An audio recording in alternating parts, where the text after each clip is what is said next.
কিন্তু কিয়ামত কখন হবে সেটা আমাদের নবী জানেন না। খামসুল লা ইয়ালামুহা ইল্লাল্লাহ, পাঁচটি জিনিস এমন আছে যেটা আল্লাহ ছাড়া আর কেউ জানেন না। আল্লাহ তাআলা আলিমুল গায়ব, আল্লাহ তাআলা গায়বের খবর জানেন। আমাদের আড়ালে যে কিছু আছে সেটা একমাত্র আল্লাহই জানেন।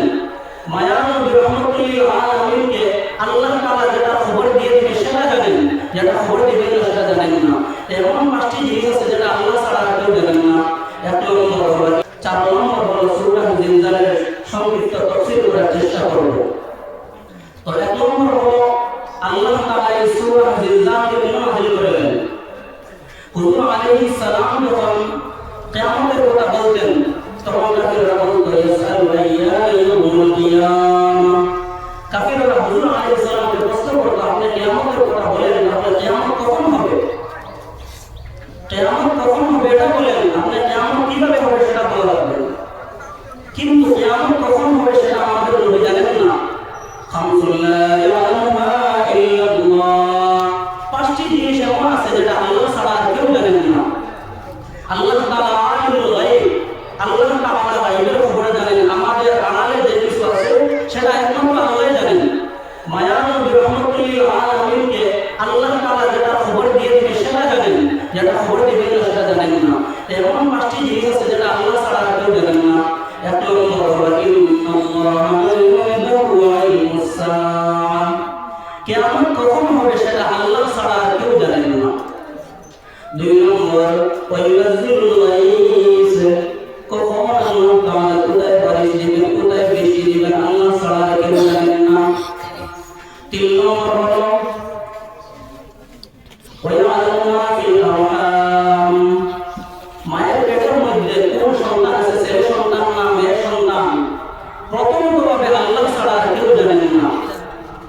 4 নম্বর হলো আপনার আমার কালকে কোথায় রিজিক আছে, কোথায় আমরা রুজি করবো সেটা আল্লাহ ছাড়া আর কেউ জানেন না। আর 5 নম্বর হলো আমাদের কোন জমিনের মধ্যে কোন সময় কোথায় কোন অবস্থায় বড় হবে সেটা আল্লাহ ছাড়া আর কেউ জানেন না। তো মায়ার নবী রাহমাতুল আলামিন যখন কিয়ামতের কথা জানেন না যে কোন সময় কিয়ামত হবে, তখন আল্লাহ তাআলা এই সূরাকে নাযিল করে বলে দিয়েছেন কিয়ামত তো কখন হবে সেটা আমি ছাড়া আর কেউ জানেন না, কিন্তু কিয়ামত কিভাবে হবে সেটা আমি বলে দিলাম। তো আল্লাহ তাআলা সূরা জিলজালের মধ্যে বলে দিয়েছেন। কাফিররা প্রশ্ন করত কিয়ামত কখন হবে এটা বলে দাও। তো হুজুর আলাইহিস সালাম বলেন বাদিরু বিল আমালি সাবআন, 7 জিনিস আসার আগে তোমরা নেক কাজের প্রতিযোগিতা করো, বেশি বেশি করে নেক কাজ করো।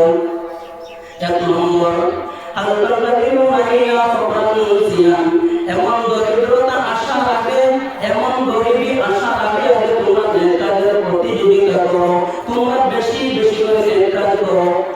এমন গরিবী আসার আগে হুজুর আলাইহিস সালাম বলতেছেন এমন গরিবী আসার আগে।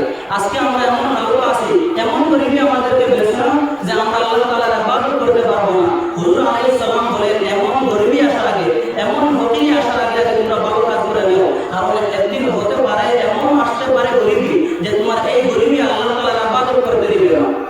তাই হুজুর আলাইহিস সালাম বলতেছেন গরিবী আসার আগে আগে নেক কাজ করে নিও। 2 নম্বর হুজুর আলাইহিস সালাম বলেন এমন ধনী হওয়ার আগে আগে তোমরা নেক কাজ করে নাও। হুজুর আলাইহিস সালাম বলেন এমন সম্পদওয়ালা হওয়ার আগে আগে তোমরা নেক কাজ করে নাও, কারণ হতে পারে এমন দিন তুমি এমন সম্পদওয়ালা হয়ে যাইবা যে সম্পদ তোমাকে দিন দুনি বানিয়ে দিবে, তোমাকে আল্লাহ তাআলা ভুলিয়ে দিবে। হুজুর আলাইহিস সালাম বলেন এমন সম্পদ হওয়ার আগে আগে নেক কাজ করে নাও। 3 নম্বর হলো আওরাদুল সিলাম, এমন বেমার আসার আগে আগে নেক কাজ করে নাও। হুজুর আলাইহিস সালাম বলেন এমন বেমার আসার আগে আগে আল্লাহ তাআলা আমাদের কাছে সুস্থ রেখেছেন, আমরা সুস্থ সমাজ যদি আমরা ভালো ইবাদত করতে পারি না, নেক কাজ করতে পারি না, এমন একদিন হয়ে যাবে আমাদের, আমরা এমন অসুস্থ হয়ে যেতে পারি যে আমরা নেক কাজ করতে পারবো না, তখন আফসোস করে কোনো লাভ হবে না। হুজুর আলাইহিস সালাম বলেন এমন বেমার হওয়ার আগে আগে, এমন অসুস্থতা হওয়ার আগে আগে নেক কাজ করে নাও। 4 নম্বর হুজুর আলাইহিস সালাম বলেন এমন বিশ্বতা হওয়ার আগে, এমন বুড়ো হওয়ার আগে আগে নেক কাজ করে নাও। আজকে আমরা সবাই জওয়ান আছি, বুড়ো হয়ে এমন বুড়ো হয়ে গেছি না যে আমাদের আকলটা শেষ হয়ে গেছে, আমাদের দিমাগ এখনো পর্যন্ত কাজ করতেছে। হুজুর আলাইহিস সালাম বলেন এমন বিশ্বতা, এমন বুড়ো হওয়ার আগে আগে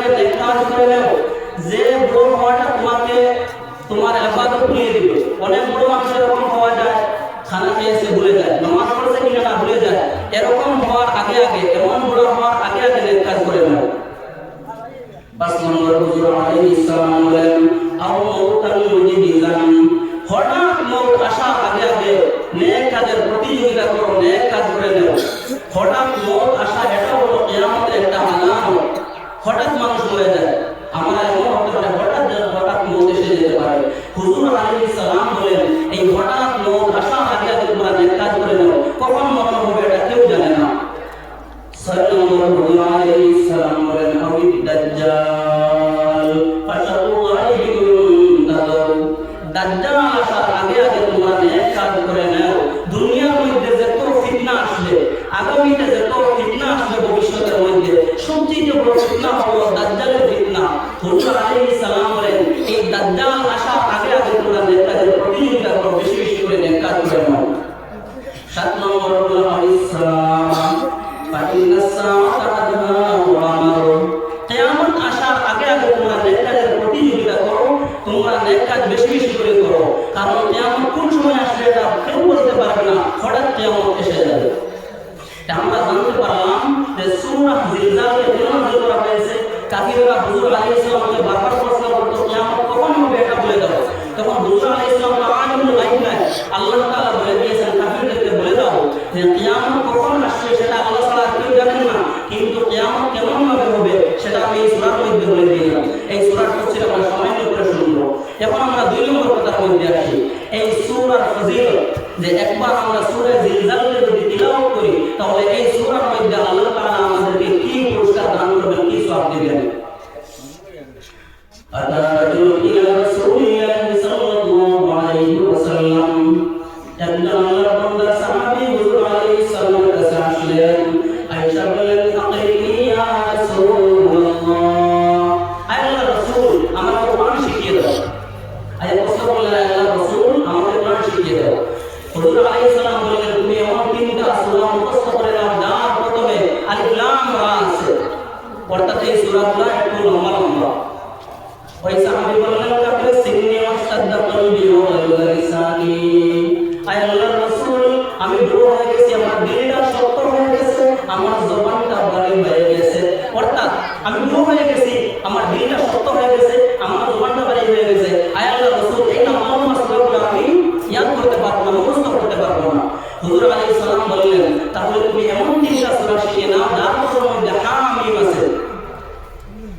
এই সাহাবী সেই রকম আমার জবাব দিল আল্লাহর রাসূল আমি বুড়ো হয়ে গেছি, আমার দিলটা শক্ত হয়ে গেছে, আমার জবানটা ভারী হয়ে গেছে, আল্লাহর রাসূল এমন 3টা সূরা আমি মুখস্থ করতে পারবো না।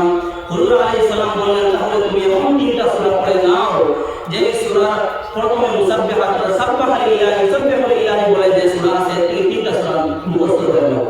এই সাহাবী সেই জবাব দিলেন আল্লাহর রাসূল আমি বুড়ো হয়ে গেছি, আমার দিলটা শক্ত হয়ে গেছে, দিলটা কঠোর হয়ে গেছে, আমার জবানটা ভারী হয়ে গেছে, আমি এই সূরাগুলো মুখস্থ করতে পারবো না।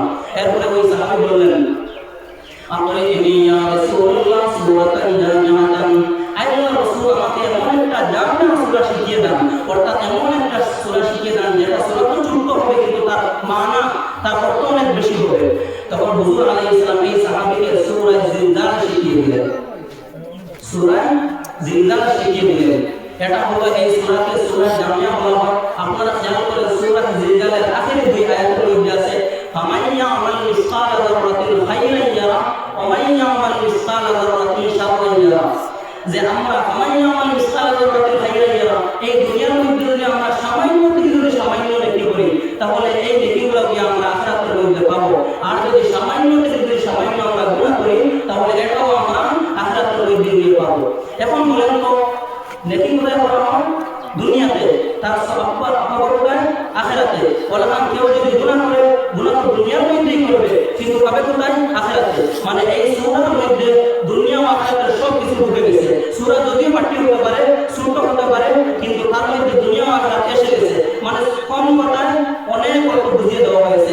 এজন্য এই সূরাকে সূরাতুল জামিআ বলা হয়, অর্থাৎ সূরা তো ছোট কিন্তু তার অর্থ অনেক বেশি। এখন হলো এই সূরার সওয়াব, এই সূরা যদি আমরা তিলাওয়াত করি তাহলে এই সূরার মধ্যে আমরা কি সওয়াব পাবো? النبي صلى الله عليه وسلم إذا ذكر التعظيم القرآن হুজুর সাল্লাল্লাহু আলাইহি ওয়াসাল্লাম তিলাওয়াত করলে অর্ধেক কোরআনের সওয়াব পাওয়া যায়। সুবহানাল্লাহ। অর্ধেক কোরআন পড়ে আপনি যতটুকু সওয়াব পাইবেন, শুধু সূরা জিলজাল যদি আপনি সহিহভাবে পাঠ করেন, তিলাওয়াত করেন, তা আল্লাহ তাআলা আপনার আমার উপর রাজি হয়ে অর্ধেক কোরআন পড়ার সওয়াব দিয়ে দিবেন। তা আমরা জানতে পারলাম যে এই সূরা ফজিলত কত। এখন আমরা সেই 4 নম্বর এই সূরার সংক্ষিপ্ত তাফসীর। ইযা যুলজিলাতিল আরদু জিলজালাহা, যখন জমিনটা কম্পনে প্রকম্পিত হবে, অর্থাৎ জমির মধ্যে এমন কম্পন শুরু হয়ে যাবে, এমন কম্পন শুরু হবে। কেমন কম্পন? আল্লাহ তাআলা বলেন ওয়া আখরাজাতিল আরদু আসফালাহা, এমন কম্পন শুরু হবে জমিন তার ভিতরে যা আছে সব বাহির করে দেবে। আল্লাহ তাআলা বলেন ওয়া বুসাতিল জিবালু ওয়াসসা, পাহাড়গুলো ধুলাবালির মতো উড়ে যেতে থাকবে। মানে এমন কম্পন শুরু হয়ে যাবে যে পাহাড়গুলো ধুলাবালির মতো রুইয়ের মতো উড়ে যেতে থাকবে। আল্লাহ তাআলা বলেন ইয়াউমা তারাউনাহা তাযহালু কুল্লু মুরদিআতিন আম্মা আরদাআত, মানে এমন ভয়াবহতা থাকবে কিয়ামতের দিন। এমন এত ভয়াবহতা হবে যে দুঃখীরা মা তার কোলের মধ্যে শিশু বাচ্চা থাকবে। কিয়ামতের এই ভয়াবহতা দেখিয়া, ভূমিকম্প দেখিয়া তার নিজের কোলের শিশু বাচ্চাকে হাত থেকে ছেড়ে দিবে, কোন থেকে ছেড়ে দিবে, কিন্তু খেয়ালই আসবে না আমার সন্তান ছেড়ে দিছে। একদম মায়া তার সন্তানের সাথে কত মহব্বত, কত মায়া থাকে, কিন্তু এই কিয়ামতের ভয়াবহতা দেখে সব ভুলে যাবে। অতএব কুল্লু যাতি হামলিন হামলাহা, গর্ভবতী মহিলা তার সন্তান জন্ম হয়ে যাবে, মাঠে পাবে না। একজন মহিলার যখন সন্তান দুনিয়াতে আসে তখন কতটা কষ্ট হয় এই মা ছাড়া কেউ বলতে পারবে না। কিন্তু কিয়ামতের ভয়াবহতা দেখিয়া ও মা তার সন্তানকে জন্ম দিয়ে দিবে, কিন্তু টের পাবে না, সবাই হতাশ হয়ে থাকবে। আল্লাহ তাআলা বলেন ওয়াতান্নাসা সুকরা, মানুষ এমন হিসাবে আসতে থাকবে, এমন হিসাবে মাতাল হয়ে ঘুরতে থাকবে যে এমন লাগবে নেশা পান করছে, নেশাগ্রস্ত হয়ে চলতেছে। আল্লাহ তাআলা বলেন ওয়াহুম বিসুকরা, ওরা কোনো নেশা পান করে নাই, ওরা কোনো নেশা পান করে নাই। ইন্না আযাবাল্লাহি শাদীদ, আল্লাহ তাআলার আযাব বড় কঠিন। মানে কিয়ামতের ভয়াবহতা এমন হিসাবে হবে, মানুষ মাতাল হয়ে ঘুরতে থাকবে, গর্ভবতী মহিলার সন্তান জন্ম হয়ে যাবে। আল্লাহর বান্দা এই তারা যেগুলো আছে তারাগুলো সব জোরে জোরে জমিনের মধ্যে পড়ে যাবে। আস্তে এই সূর্যের আলো চলে যাবে, আসমানটা ভেঙে চুরমার হয়ে যাবে, এই চন্দ্রের আলো চলে যাবে, কিছুই থাকবে না। আল্লাহ তাআলা বলেন কুল্লু মান আলাইহা ফান ওয়া ইয়াবকা ওয়াজহু রাব্বিকা যুল জালালি ওয়াল ইকরাম, মানে দুনিয়ার মধ্যে যত কিছু সব ধ্বংস হয়ে যাবে, কিছুই থাকবে না। একমাত্র থাকবে না আমার দয়াময় আমাদের রব আল্লাহ তাআলা, তার সব শেষ হয়ে যাবে। এরপরে আল্লাহ তাআলা বলেন আখরাজাতিল আরদু আসফালাহা, জমিনের মধ্যে যা কিছু আছে জমিন সব বাহির করে দিবেন। ক্বালান নবী সাল্লাল্লাহু আলাইহি ওয়াসাল্লাম তাকিল আরদু আফলাকা কাবদিহা আমসাল মুস্তাওয়াল মিনাল যাহাবি ওয়াল ফিদ্দা, হুজুর আলাইহিস সালাম বলেন জমিন তার কলিজা আসলে স্বর্ণ এবং রূপা সব সম্পদ বাহির করে দিবে। হত্যাকারী আসলে ঈশা বলবে হায় হায়, এই স্বর্ণ এবং এই রূপার কারণে, এই সম্পদের কারণে আমি হত্যা করেছি। যারা মানুষকে হত্যা করে এরা আসলে ঈশা বলবে হায় হায়, জমির মধ্যে যত স্বর্ণ রূপা যা কিছু সম্পদ আছে জমি সব তার কলিজা ছিল উপরে ঢেলে দিয়েছে। হত্যাকারী আসলে ঈশা আফসোস করবে হায় হায়, এই সম্পদের জন্য আমি হত্যা করেছি, মানুষকে আমি হত্যা করেছি। এরপরে আত্মীয়তার চিহ্ন পারি আসলে ঈশা বলবে হায় হায়, এই সম্পদের জন্য আমি আত্মীয়তার চিহ্ন করেছি, আমি